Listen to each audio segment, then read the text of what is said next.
Business can be a lonely game, but it doesn't have to be. Welcome to Boutique Chat, where we explore community over competition and how to scale your company with the balance and the happiness that we all seek.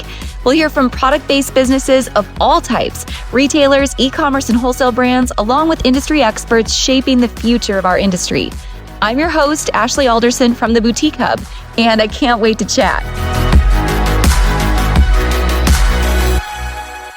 Hey guys, welcome back to the podcast. I have been excited about this episode, Alinda, for a long time. I think you and I actually first talked about this probably a year ago? I mean, it's been a long time because you have such a great story that I think so many people need to hear, to share. So we've got to dig into it. Thank you for being here. Let's get started. First, tell me about just getting started as a boutique owner, how you came into the industry.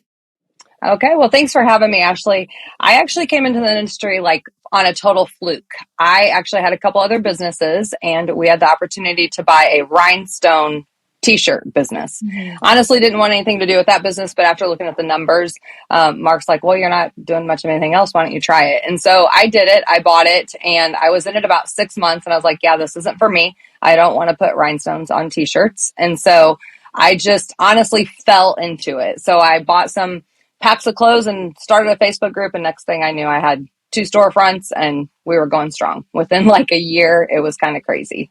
Yeah. I mean, you did. I mean, you had a huge live sale business. You still have a massive community of people. I mean, just tell me about the roller coaster of building that business because it grew to be massive and you had lots of employees and management and all of that. Tell me about its height. So honestly, what happened was we started with a really small storefront that was only 900 square feet. And then real quick, we realized we needed something bigger. And at that time, my daughter was actually in the salon industry and she was talking about opening her own salon. So we found a space and I opened a 2,000 square foot storefront. She did a salon. Then she expanded again to another salon, which made it even bigger. And we did have 2 storefronts for a year just because of the lease part of it, but they were only 7 minutes apart. So that didn't really work out. Trying to run a 800 square foot store and a 2,000 storefront just wasn't the thing to do. So, and then what happened, honestly, COVID hit. We were still doing live sales, very little. I remember having the conversation with Brandon and Leo from Andre by Unit telling me that you have to do live sales. You need to close your storefront is pretty much what I was told over and over again. But honestly, COVID is what did it because we did not want the storefront to go down. So we moved the whole entire store to my basement, went live every single day, grew 275% in that time frame. And it just went from there. So opened a warehouse, just another warehouse, added on to our storefront, all that stuff. So that's how it all kind of got started. When you think about it, I mean, COVID was such a driver for so many people because people were at home shopping, the whole rise of this new QVC era came about. But I think in order to do that, you had to be really good at knowing exactly who your customer was. You had a very specific style. You drew people in and were real and very authentic. Talk to me about why you think your business, was successful in that way. What can other people learn from that who are maybe new to using live sales? So I think what happened, honestly, was that I had it all set up with comment sold. So I wasn't fully on comment sold, if that makes sense. I had it set up to where we were using comment sold, but I knew that when we moved everything to our basement, I wasn't going to let it go down. And I knew I had the community of people that if I would just show up, that they would show up. And I think I also brought my family into it because I was like, you have to be on these lives with me because also people were bored to death at home. So they wanted to see what was going on in our household because we had our kids' girlfriends and grandchildren and everybody was there. I actually hurt my ankle, ended up in a cast on the couch while people were doing lives, all that kind of stuff. So I think that just showing up and being in community with people to this day still say to me, you saved my life during COVID. It literally, I was in a depression. I didn't see people. When I hear people say that, I'm like, that's why we did it. That's why we did it. So, and I do feel like you say, I kind of had my brand and, my sense of style. But even during COVID, I kind of went a little bit out of that because I was just going to sell anything and everything to be able to make everybody be a part of our community. And I think that is what really made me realize that there can be all kinds of styles. I just have to be able to also incorporate my style, if that makes sense. Yeah, that does make sense. And Hmm. I think people get so hung up on that. Like that's not as natural as you might think. That Right. people, feel comfortable mixing that and get so hung up on the product. But I think you make people feel comfortable because you've made them feel welcome in your community. Hmm. So let's stay on this topic for just a little bit longer because I don't think it's as easy as you and I are giving it credit what it takes to build community. Tell me about the things you would do when you were on live or the types of content you were creating or the types of questions you were asking that made people feel so welcome there. I think a lot of it came down to is we did a lot of communication talking to the people on the lives. And I Yeah. feel like the people on the lives, like our customers, also became friends with each other. So we made it a community of like, even to this day, people know people that they do not know. And I think that is so huge because they have Mhm. friends that they know from the internet, they know from our app, they know from my community of people. And it's Yeah. just amazing also to see because I've had events where all those people have come together, even Yeah. like people drive 2 and 3 hours to come to an event just because they want to meet this one person that they've met online, so I Yeah. think it's really important that we stayed in communication. We made sure we acknowledged everybody on there if they were commenting, if it was somebody's birthday, if it, whatever it was, if somebody just needed prayer, whatever it was, we knew that they were wanted and they were welcome there. Mm. And we always made it known that they did not have to buy anything, like just Yeah. be here for community. And, we gave a lot of gifts away and personal gifts. Like one thing that I still do to this day, if I see something that looks like a customer or something, like I'll just send them a gift in the mail and be like, this reminded me of you, and I think Mhm. that's just, it's a matter of that community is so huge. So, so huge. Yeah. I've always looked at it like this, especially like people ask about Facebook groups. Do they still work? Are they dead? Yada, yada. Hmm. I still will go to my grave saying Facebook groups are so key because of what you just said. I think on every other platform, like you're speaking to your customer and maybe they're speaking back to you. But the thing about a group is now we can get them to speak to one another. And you just can't Hmm. do that Yeah. any other place and get them connected with one another and make them feel like they're a part of something because so many people, so many women especially, I think as their kids age, and they maybe don't have a lot of hobbies, like they're taking care of everyone else instead of themselves. Like women don't ever feel like they're a part of anything anymore. But you gave, Exactly. And I think also that I kind of found my niche too as the age range because we definitely catered to a younger crowd, but and I sometimes don't know how to word this, but like the people that now have the money to spend yeah, are the ones that also need the community. And yeah, I think because their kids are gone, even they might have grandkids, but they've lost their spouse or whatever it is, mhm, they need that sense of community. And I think that is definitely, and I've also was able to get them to understand that it's now time to take care of them and them be able to mhm, purchase things that make them happy. And I think that is one thing that even the storefront was my favorite thing to do, to have people come in and be like, now it's about you. You're here for you. yeah. Even though you're thinking of your daughter, your granddaughter, as you walk by that top, we're here for you to spend money on you. And I think that's super important. Oh, it's so key. And it's so Hmm. funny when I think about branding, great branding, and we talk about Donald Miller and story brand a lot, and how every great brand does a couple of things. Like you're the wise guide and you're making your customer the hero, and the hero always has to defeat the villain. And in what you're doing, like loneliness is a villain. And Hmm. that's something that a Definitely. boutique can, I feel like a boutique can help someone solve that problem, but Nordstrom doesn't really help anyone solve that problem. Like that is such a big differentiation factor in our industry versus what big box stores are doing. Do you agree?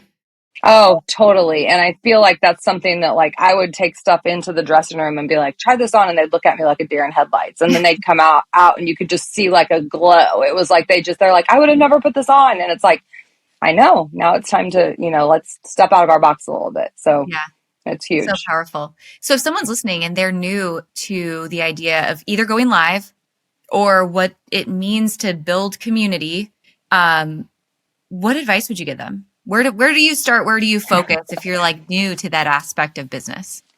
So I think Intimidated. it's two different answers because one, building community, I think is something that you just have to start. Like, well, actually both, you have to start with lives. But I think for me, when I started my Facebook group, I was clueless. Like the only reason I started my group, I was like, okay, if I'm going to have a boutique, I better sell this stuff somewhere. I didn't have a storefront. It was like, where am I going to start? And so I think, and it just got to the point that I was like, share, share, share. Please add your friends. Please do this. Please do that. And next thing I knew, it was huge. And I was like, where did these people come from? So I think once we had the people, we just needed to cater to those people. As Yeah. far as going live, like if you knew me back in high school or like out of high school, like I was the person that would never stand in front of a room and do a speech without like people having to tell me I better pretend everybody's naked, or I would like my voice would get all like my voice, I couldn't even talk. It would be Yeah. so jittery. And so now to see me doing what I'm doing is kind of comical because it's just natural to me now. And that was not the case. Like I even had one of Yeah. my English teachers say something to me a couple years ago. She's like, I just can't even believe it because Aw, you were as shy as could be standing up in front of the class. Now I was very outgoing. Don't get me wrong. I was very, very outgoing and, very social, but standing up in front of a room was going to happen. So now I think for me, especially like when I would have girls go live, like I would not prep them. I was like, come here, get on here now, because there's no thinking about it. And I think that's yeah. one thing you have to do. You have to be you. One of the things that I will say that I have been told, and it's actually, we kind of laugh because at one time it actually kind of made Reddit, but hey, I always say if you make Reddit, you've made it, right? So, Yeah. that I'm a little harsh as far as like, because I'm not fake. I am who I am. Yeah. I'm not going to get on. I'm not going to get up there. If I'm not having a great day, you're probably going to know I'm not having a great day. Mhm. So I think I'm just very direct is the word that they Yeah. used on there. But I think I'm a very direct person. Yeah. It is what it is. If I don't like something, you're going to know it. I'm not going to sell anything I don't like. So it's just kind of funny now I to think see that's it all what's come to endearing. fruition. That's what's Hmm. endearing about you is like you always know where you stand and you know what you Right. like and you know how you feel. And I think that can be a really great quality. So, I And mean, I do think, speaking back on that, I don't mean to interrupt you, but speaking back yeah. on that, like that Reddit comment, it was actually, that's a whole nother story. I'll have to tell you sometime, but, which is really a cool story in the boutique industry. But, so the girl that actually commented on that, I actually had a conversation with her about the whole situation. And she said to me, Alinda, I have been following you now for 6 weeks. I see who you are. I see. She's like, that comment should have never been made. And I said, that's okay. I said, I'm completely who I am and I am very direct. So it's not a matter of, it wasn't hurtful to me. I think it's just who I am, so it's just one of those things. So kind Yeah. of funny. What's the saying? If you aren't giving them something to talk about, you aren't doing anything worth talking about. Exactly. Exactly. You got that right. Yep. Well, as I look at this in the community you've built, just the brand that you have, I think this is the most important thing for people to think about and remember is when you've built a personal brand and a community as you have, you can sell anything. It Right. doesn't have to be just your boutique and these products and this box. And you're living proof that it can be anything. And that's why I'm so excited to have you on the podcast today is to have this side of the conversation. Because eventually you decided, and actually you were in our mastermind, and it was kind of Mm-hmm. post mastermind that you called and you were like, hey, I'm going to be doing something totally different. Tell me about the transition out of your boutique and how you made that decision. So I think honestly, it was just purely a God thing.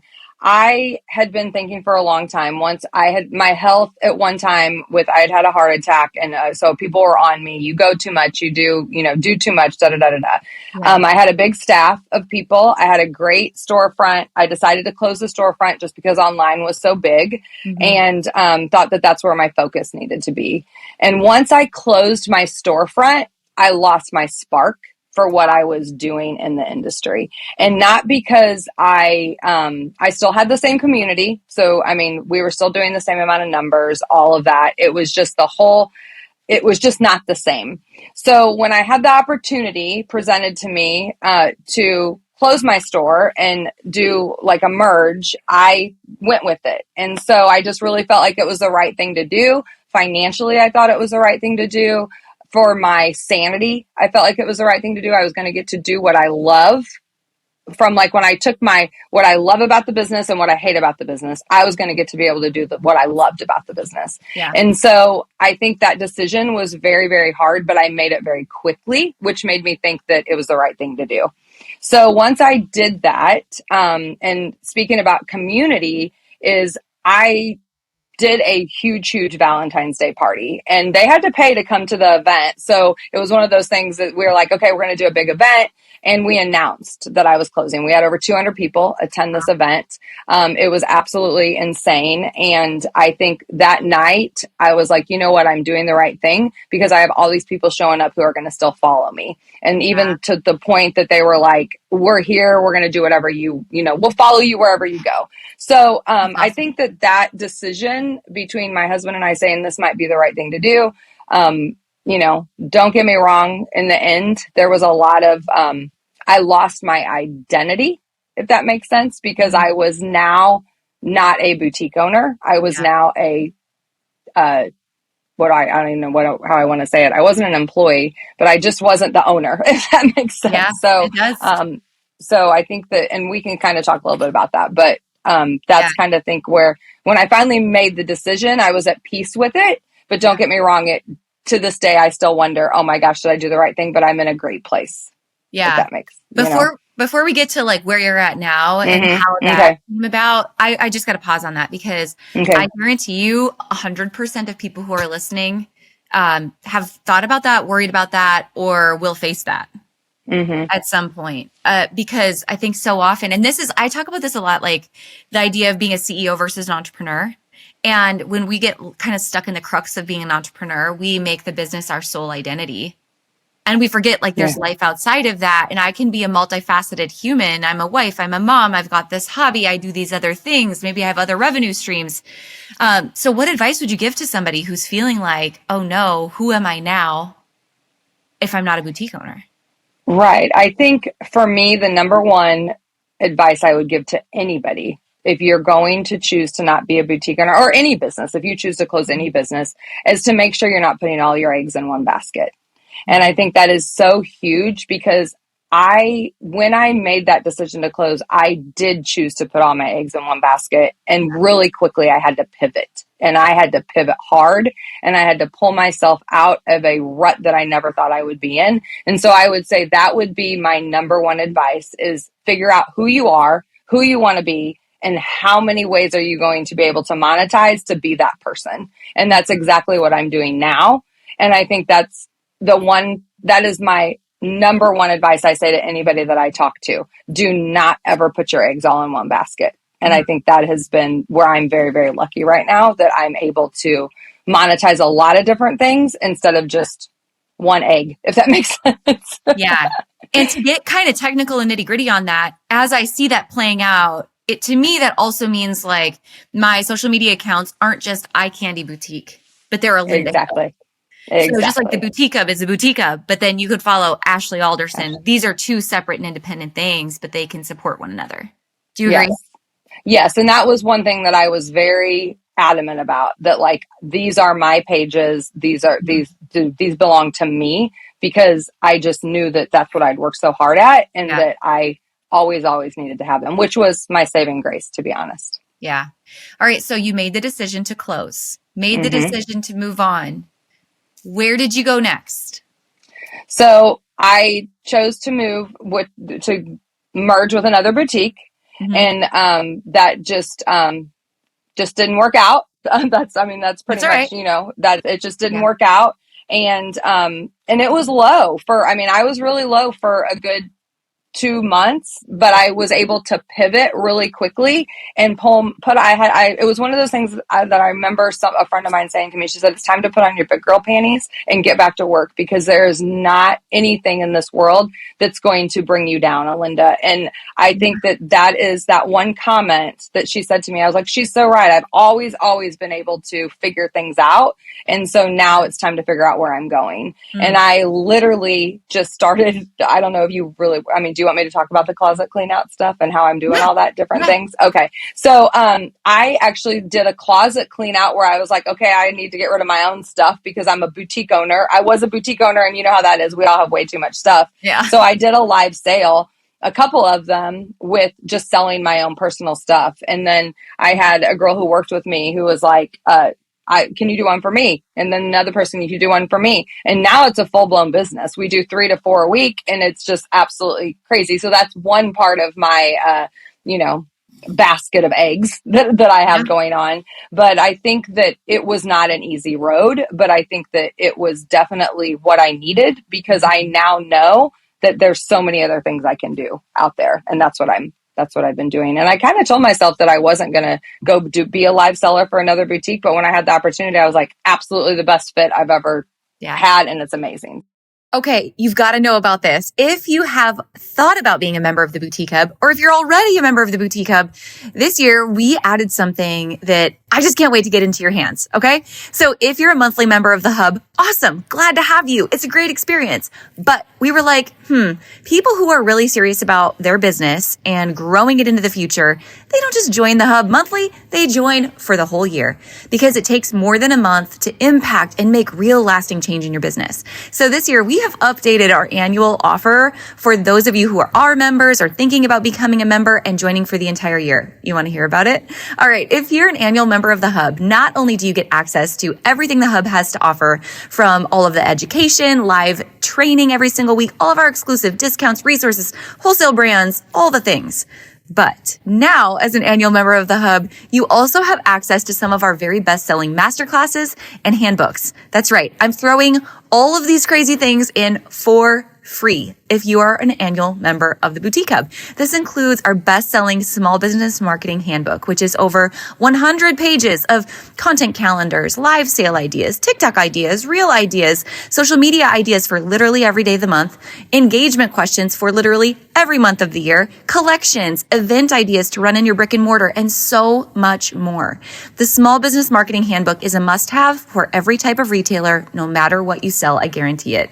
We're also throwing in our small business hiring handbook, which is all the things you know to hire, train, onboard, job descriptions, everything you need to know to grow a team, plus our holiday marketing masterclass, our content sanity masterclass, best of our boutique summit videos, and so much more. There's over $1,300 added in courses, masterclasses, and handbooks just for you. Plus, when you're an annual member of the Boutique Hub, you get access to join one-on-one coaching calls with myself and several members of our team.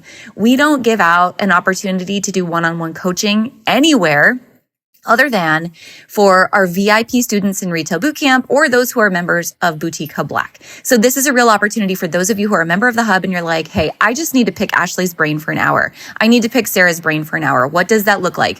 You can book an annual coaching call if you are an annual member of the Hub. Did I say annual coaching call? I meant anytime. You can book a coaching call, only if you're an annual member of the Hub. So that's it. I'm excited. I'm rambling. I just want you to know, if you're going to join the Hub, this is the best opportunity to get the most out of your membership. If you're already a member, reach out to our team at happypeople@theboutiquehub.com. We can get you upgraded to annual. If you're not yet a member, scroll all the way down to the join page at theboutiquehub.com and click annual to join us now. I can't wait to see you inside and get you all of these extras. We're going to do a lot together to grow, scale, optimize, and secure your business together in the next year. Let's get started. One more question on the closet cleanout, because we kind of just brushed on that. How do you charge for it? Who do you do it for? And kind of how does it work? Because I'm sure people are listening like, what? What is that? What's that mean? Yeah. So I really monetize my Facebook group and my page. And right now, like, our group is still very big, but our page, we're really working off of our page as well. I don't know why. Like, I do agree with you. Pages are huge and I still post in my page, but in my group, but I can't go live in my group. So that's why everything is in the page. Well, I can go live, but the comments don't pick up like they do on the page. So everything is done on the page. We went back to old school where we don't invoice or anything. They're just paying us directly through Venmo or PayPal. But so what I did was I created a kind of like a little business plan, like we all need to have. And I do a live selling fee. I also get a commission. If they go over a certain amount of items, I get so much per item. They pay also for a shipping fee. So there's like all these things that go into play with it. If they want to be on the live with me, then they don't have a fee. But if we have to pay somebody to do the live with us, because it takes 3 people, because we have one person entering in all of the product who bought it, and then we have somebody putting it in their numbers, which is absolutely, the system has come up. It's amazing what we're doing, because it's like a well-oiled machine right now, the way we're doing it. But then also they can ship stuff to us. So for example, this week I have 2 lives that people are shipping their stuff to me. And then Barb, who also worked with me in my store, who also does live sales with me with the other boutique I'm with, she is also here all the time working on that end of it. And the customer pays her. So the greatest thing about this is I'm providing a service for the customer. So the money does not go through me. It goes directly to the customer, and then they're paying me for the service. So, which is absolutely amazing because I don't have to pay I don't have to collect the money. I don't, as far as what the customers are buying. So the customer is collecting it and then they're paying me for the service, which is great. So I'm a service provider, not a retailer, which is great. So it really is. It's such a unique way to use a skill that's so special. And I'm sure a lot of people are just so thankful that you can offer that to them.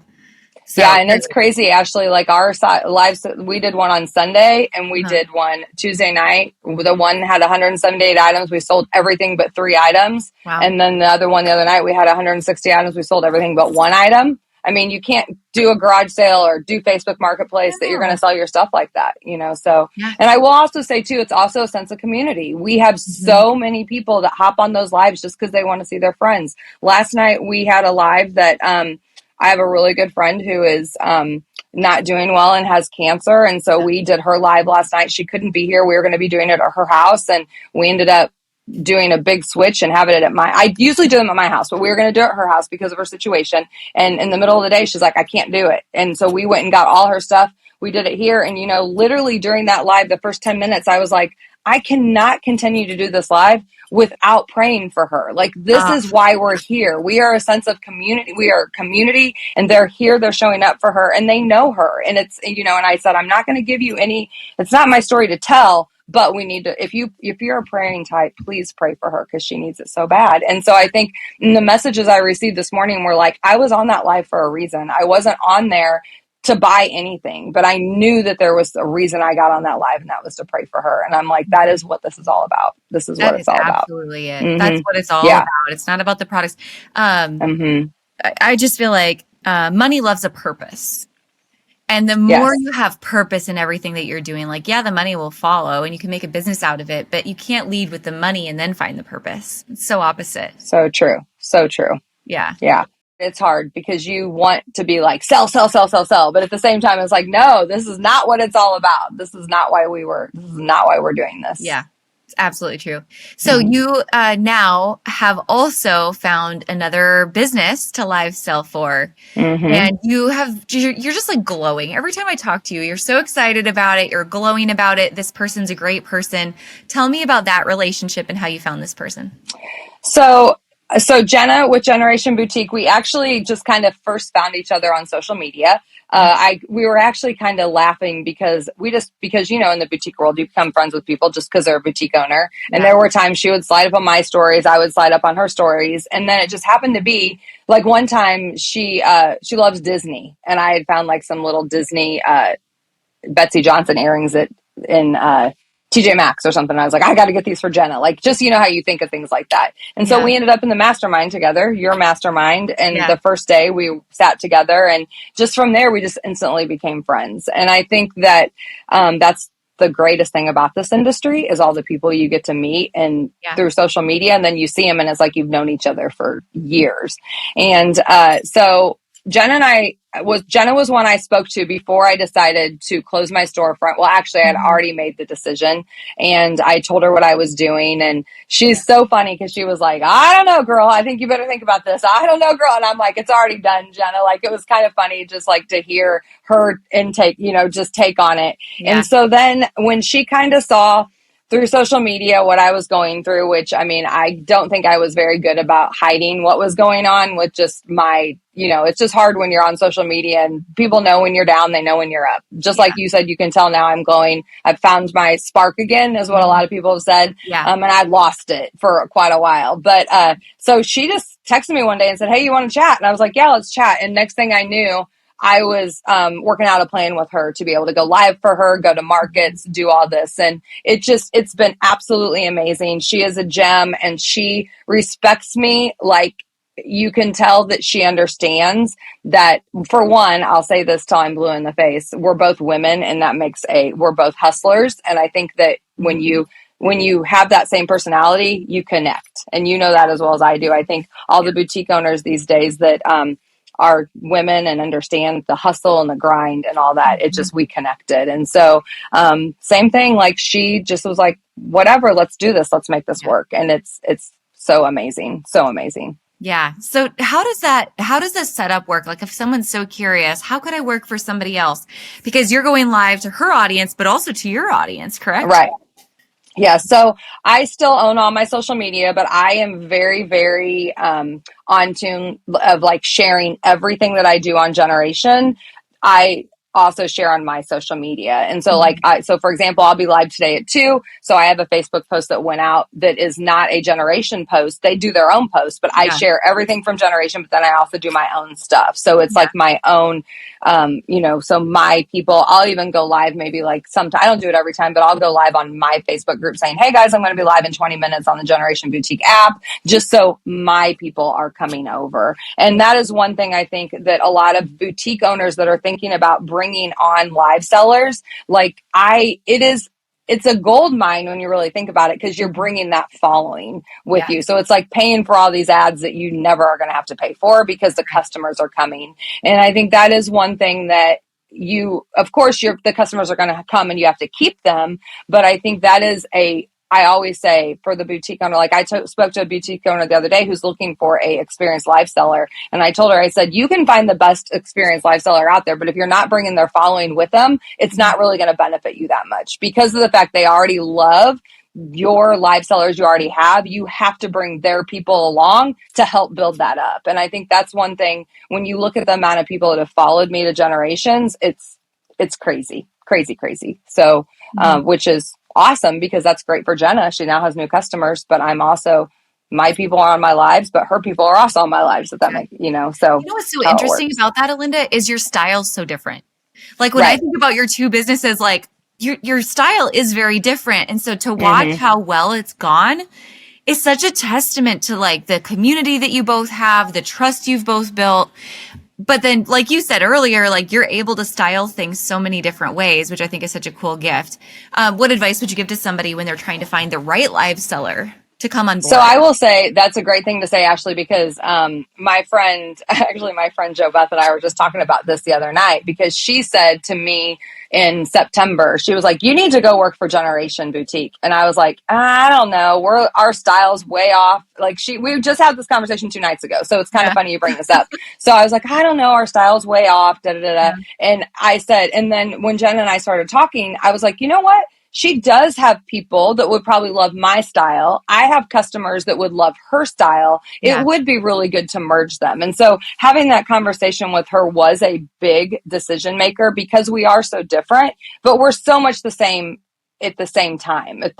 Because of because the way we feel about the community and the customers and all that. And her customers have said, oh my gosh, she's bringing a whole new world to Generation, but we're still staying very, very core to who generations is. And so I think that that's important. You have to be open to be able to bring new stuff in, but stay true to who you are. And when you're talking totally different style, we still wear some of the same things. We just Yeah. style them differently. And I think that's like, I say that to Jenna the other day, like I showed something that sold very, very well. And there was still some left. And I said, Jenna, you need to show it because the way you style it, it's going to sell. And of course, it was gone because of the fact that we both wore it, but we wore it differently. And I think Yeah. that's very important when it comes to marketing and branding and just showing different. I mean, like this is a Generation t-shirt. This isn't probably how she would have styled it, but Yeah. she wears this t-shirt, so I think it's just a matter of being open.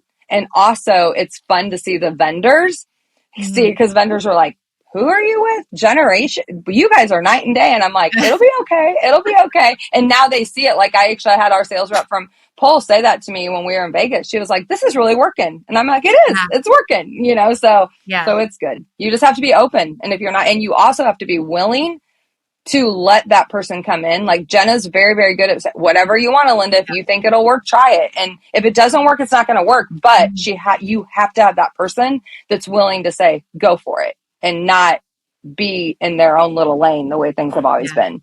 That's a really good point So, because I think when you're like, once you're an owner, right? Like you're an entrepreneur, you've got so much pride in what you've built. I could see how some personalities would not work because they would be such a micromanager. And you right. can't, you both have to be so open to allowing this to just flow and Right. allowing each of you to really step into your respective lanes and have ownership over those lanes for sure. If you're going to do something different like this, you Mhm. have to be open and willing to try different things. And that is one Yeah. thing that Jenna and I had that conversation many times was if it works, it works. If it doesn't, it doesn't. We will always be friends and we will Yeah. never let this go between us because, and if something doesn't work, we won't try that again. And I think that Mhm. there will be no hard hurt feelings over it. And I think in business, sometimes there can be a lot of hard hurt feelings, but you Yeah. also have to be willing to go both ways. If I would go to Jenna and say, hey, what about this? And she said, no, I don't think so. My feelings aren't going to be hurt. And so I think that you have to be willing to do Yeah. that. And I mean, same with the whole market thing. She wasn't a big market live seller platform, or she wasn't pre-orders as far as like getting stuff in early, and now she's open to it because it's Mhm. a whole nother business plan, and you have to be willing to, when you're bringing a whole nother business plan, you have to try new things out. Yeah. That's what you I know love most about this industry. And I feel like, and you and I have had this conversation, but I feel like I have such a unique vantage point, and I think you have the same vantage point now, kind of coming out of the industry a little bit, is there's not a one size fits all answer. There's not right, one business plan. There are so many different ways to make money and to build a brand in this industry. All of them are different. And you saying, I'm going to be a carbon copy of so and so who I think is successful online and build a business like they did, that doesn't work. It only works for you to do what mm-hmm. is going to work for you and feels good to you and your Right, customer. So yeah. you and I have been getting these phone calls, and it's people who are considering selling their business or considering, maybe this business isn't working, but I want to stay in the industry. What could I do to stay in the industry? What advice do you give to somebody who's kind of trying to consider what options are out there? My number one thing I ask them is, why are you choosing to even think about what you're doing? Because I think a lot of times their reason for even thinking about it isn't really the reason that they would choose to close.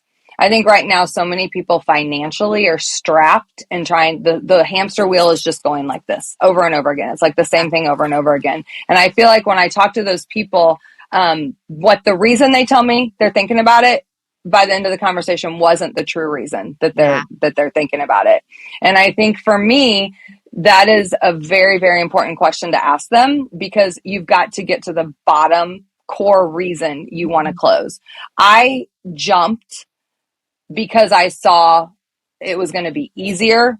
Financially, I thought it would be better for me. Mhm. I didn't look at the whole entire picture of why I was choosing to close. And so that's the number one thing I ask people, because if I can get that answer, then we're going to be a whole different conversation. The Yeah. second thing I would say is ask them, are you ready to lose your identity as a boutique owner and who you've been for the last 6, 8, 10, 14 years, however long you've been doing this? Because it's a hard thing. It's like when your kids go to college or they get married. Like, you now lost this identity of who you really were because now your kids are gone, they're married, somebody else is now their one, that type of thing. So Mhm. I think you really have to ask yourself, are you ready to lose your identity and take on a new identity, which is what I've done, so I'm fine with that. Mhm. But a lot of people, the answer will be no, they're not ready for that. And so those are the two main questions I would ask them. And then also the third question would be, is what do you want to do if you are not a boutique owner? Mhm. And a lot of times they don't have any idea, actually. They're clueless. They're like,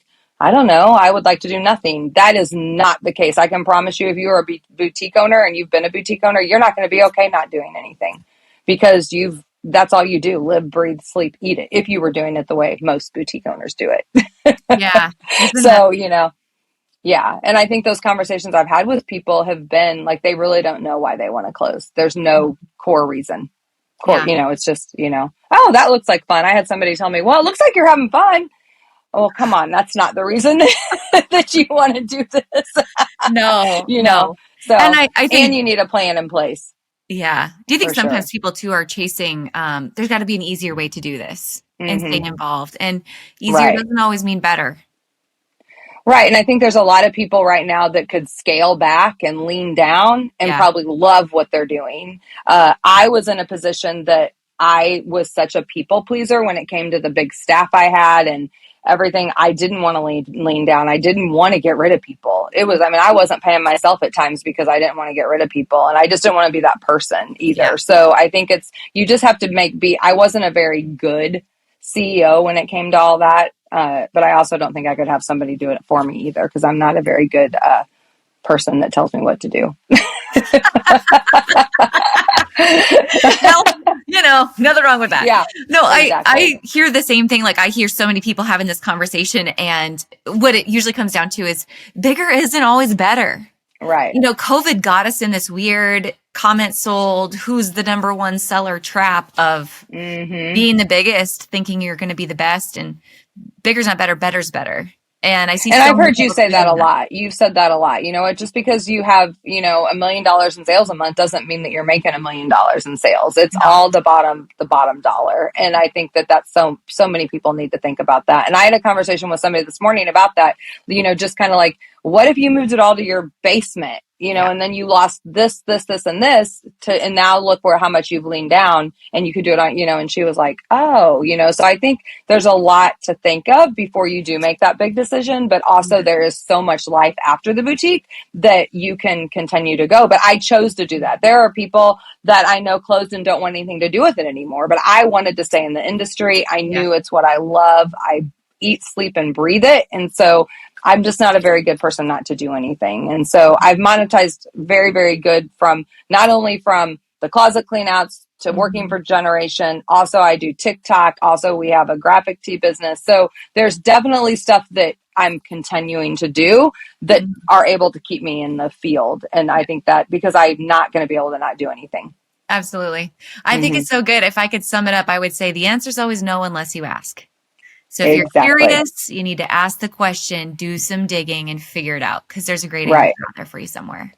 There is. And I think that was one of the questions I just had somebody actually message me when I was Vegas, ask me, how are you doing what you're doing?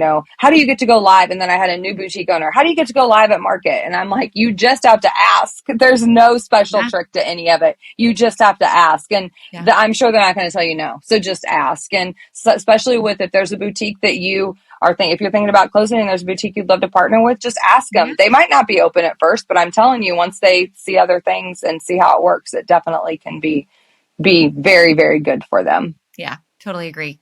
Well, Linda, I have one last question for you. And I hope everyone who's listening, of course, we'll put your social media in the show notes if you want to give Alinda a follow.